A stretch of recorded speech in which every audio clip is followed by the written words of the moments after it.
First of all, no, I do not want this to be the case. I do not believe Neverwinter is going to be ending anytime soon. However, this does not mean we won't see some changes in development. As you may have seen, there appears to be something affecting Cryptic Studios and thus Neverwinter in terms of their developers and them getting potentially laid off. The company appears to be cutting costs. Now, you may have heard a while back that developers of Neverwinter, Cryptic Studios, have changed their publisher from Perfect World Entertainment to Gearbox, and Gearbox has a parent company called Embracer, a massive parent company to a lot of other companies. However, it appears their plan went south as they're now in over $2 billion in debt, and this will undoubtedly affect Cryptic Studios. They are a company under them.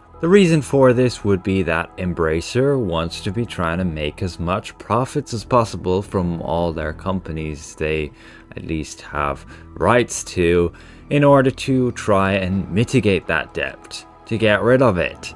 And so they would be putting a vice around all their companies, trying to encourage them to make more profits. This is sad to see, and an easy way they can do it is, lay off staff, so they no longer have to pay as much costs to keep the companies running. Now, Ambassador Kyle, a community manager for Neverwinter and Star Trek Online, says that he has not been laid off and none of the teams at Cryptic have changed at this time. However, many of the devs who are working at Cryptic Studios seem to be insecure with their positions, as they are making posts saying they're open to work. They're looking for jobs elsewhere. Either some of them have already been laid off, or they have been warned that they will be. I still don't think this will be the end for Neverwinter, and I don't think that's coming anytime soon. I have my hopes, and we still have a big module launching in November. There's a lot of content to it with regards to new items and things, not all of which are great. I will test more of them, but the artwork is particularly good, and there will be a new trial. If we look at the player base, at least based off Steam charts over the past 3 years, we can see there has been, a bit of a decline. You see this reflected in the peak player count as well. However, there can be bigger factors to this, not just the fact that less people are playing the game. Neverwinter has, within that time frame, released on Epic Games Store, where that player data is not released on the Steam charts.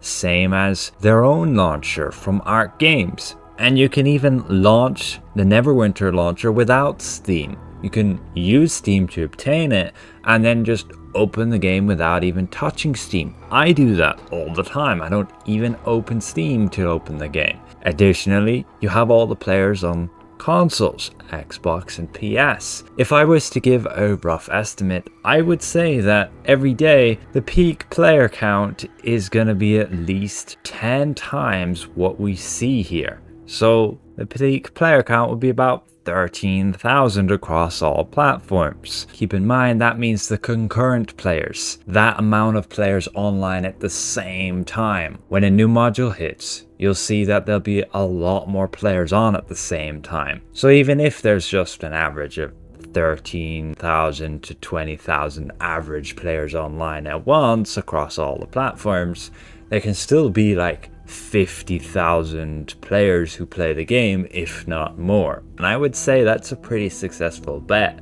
considering the amount of revenue the game actually makes, well into the millions per year. But we cannot deny that, yes, over time, the average amount of players has been declining. The correlation is undoubtedly going to be the same as it is on Steam as it is on other platforms too. Ultimately, we don't know what's going to happen for sure. I'm gonna keep my hopes up that Neverwinter is not really going to change. Brett Norton, the executive producer, has been doing pretty good the last few months. We've been seeing quite a lot of updates to the different classes. I did not expect to see a rework to the Warlock Healer that soon. Then the big rework to what's coming with Tank Threat and overall how that's gonna then fix the Barbarian. And then a few little updates here and there to Fighter, to Warlock DPS. Compared to the past year or so, there have been a lot of little updates of recent that the community has been asking for. So I still have faith, but you never know. The team at Cryptic Studios is probably only getting smaller, which means less and less time for development. Just wanted to give you guys a heads up and my opinion on the whole story. It is a bit frightening that a company above Cryptic Studios has that much debt. It has been said that the goal of the program is to reduce the company's debt from 1.5 billion to 730 million by March 31st, 2024, and thus it's likely more layoffs may happen until that deadline, reducing running costs, resulting in more profits they can make to pay off that debt. But again, we'll see what happens. I'll keep you guys posted, and we'll see you guys around. Bye for now.